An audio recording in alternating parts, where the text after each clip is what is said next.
turminha.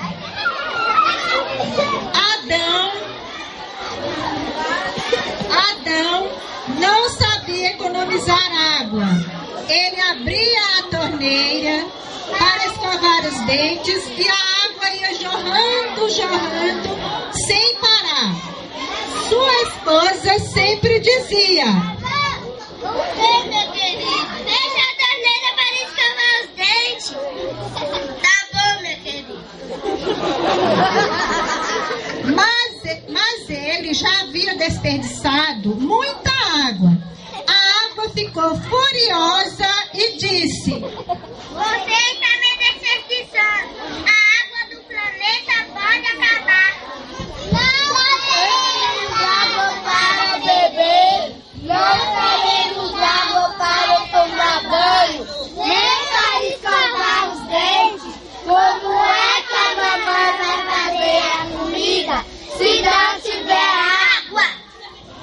Eu sou bem precioso.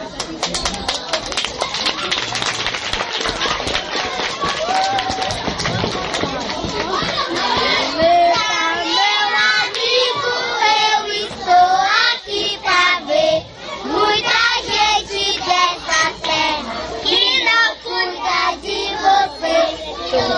Nós aqui viemos e queremos te salvar. As crianças dessa escola nunca vão te abandonar. Meu amigo, eu estou aqui pra ver muita gente dessa terra que não cuida de você. Nós aqui viemos e queremos te salvar. As crianças dessa escola nunca vão te abandonar. É isso aí, gente. É só para passar um pouco do que a gente está vivendo e o que é que a gente tem que fazer para economizar a água. Muito obrigada e desculpe a turminha, viu?